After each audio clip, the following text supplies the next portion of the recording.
It's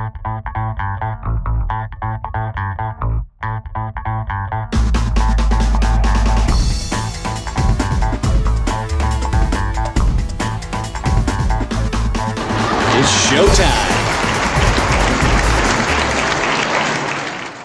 A guy went to go be the bodyguard for Mariah Carey.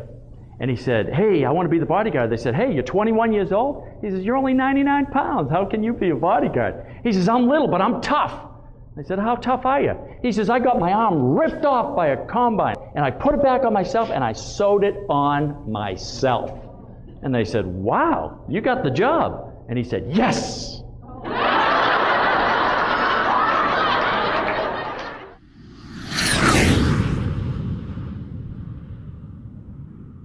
This guy taught me about commitment.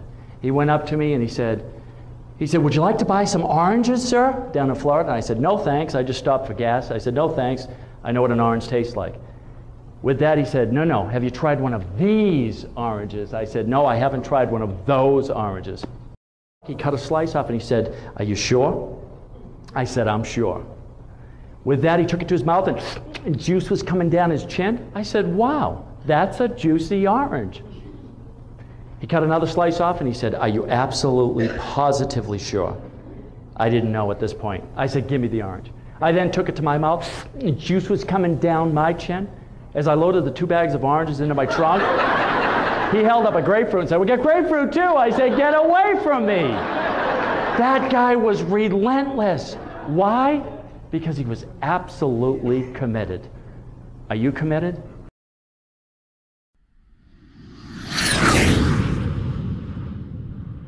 Happy people are not people without problems. They're people that know how to solve their problems. That's like, Roxy's like, that's right, that's right. They're people that know how to solve their problems. That's the only difference. They kept on putting lipstick on and kissing the mirror, putting lipstick marks all over the mirror. The principal said, stop doing that. They kept on doing it. They cleaned it up. The girls kept on doing it.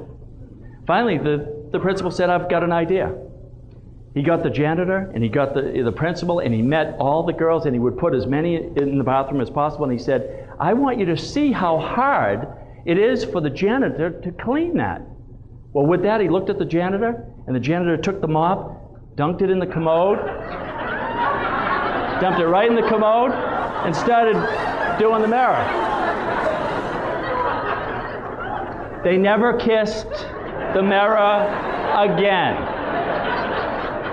Now, I ask you, did the janitor really clean the mirror like that?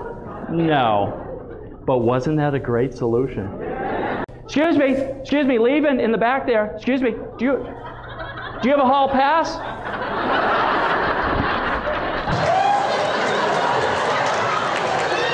Excuse me. Whoa, excuse me, what's your name? You have a hall pass?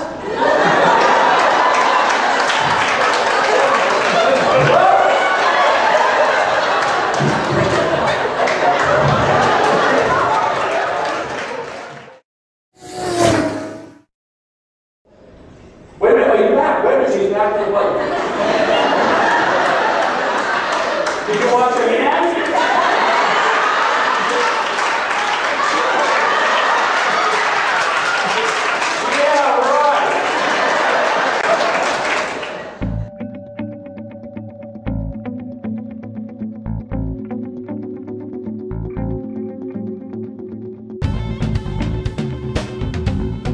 It's nice to be important, but it's more important to be nice. And you can ask my wife if this is not true of me. I treat presidents of companies the same I do as a janitor. I could care less what your job is. I want to know, thank you. I want to know if you're a nice person or not. That's what I want to know. The first story is this. It's on the negative. I was at a real estate party. And we were having fun, and we were screaming, and everybody was like, woo, like that. And this lady came over, and she said, hey, what are y'all doing? She goes, I said, oh, we have a magician. She goes, oh, a magician. And walks away, and I was like, wow, that's weird. Wow, I didn't think anything of it. I was like, wow, she's just a jerk. So I was in the other part of the room, and I was doing cocktail, coins and cards, and she goes, "Hey, what are you all laughing at?" And she goes, "Oh, the magician again," like that. And I was like, "Man, what's up with that?" So I said, "Okay, that's cool." 3 months later, I'm in the market for a house. The first house I looked at, I could have lived there. The second house, I could have lived there.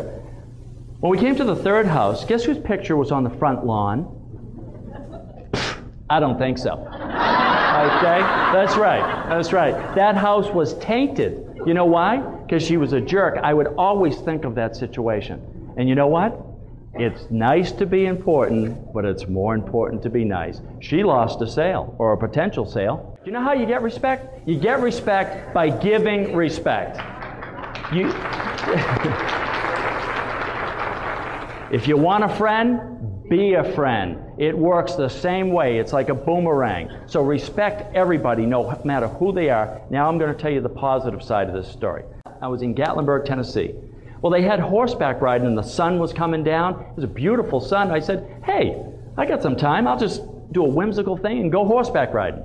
And the boy said to me, "Hey, hey, sir, why aren't you talking to your friends?" I said, "Oh, they're not my friends." I said, "I just wanted to go horseback riding." And he asked me another question. In my mind, my first thought is, what are we going to talk about? Nintendo? Oh, what kind of conversation are we going to have?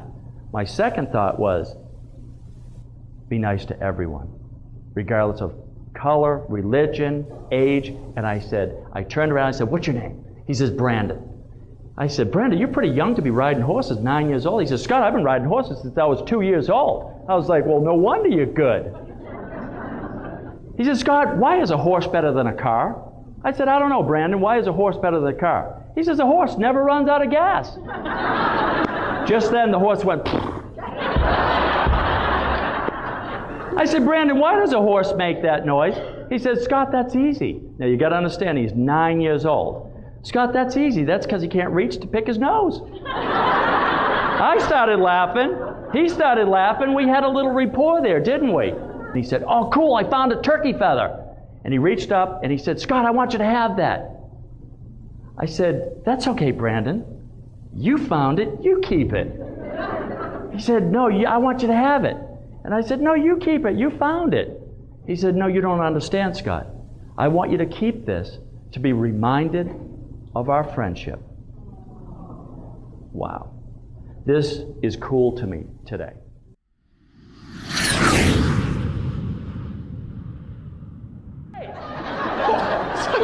I went for a run this morning. What? I feel great. Go for a run, man.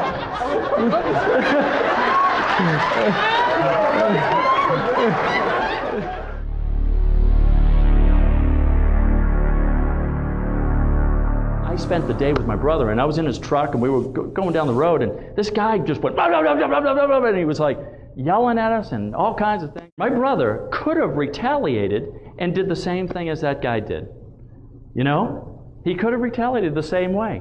He looked at me and he said, "You know what? I could tell him that he's number one too." But he chose to handle it different. He looked over and he went, "I love you." That guy was even more upset. But you know what? You know what happened?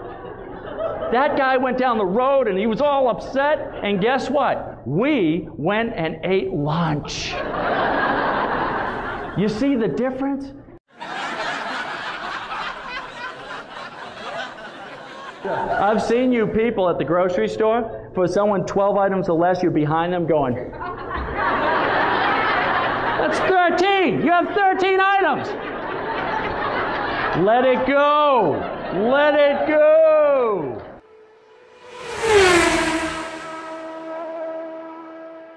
Katharine Graham once said, "To love what you do and feel that it matters, how could anything be more fun?"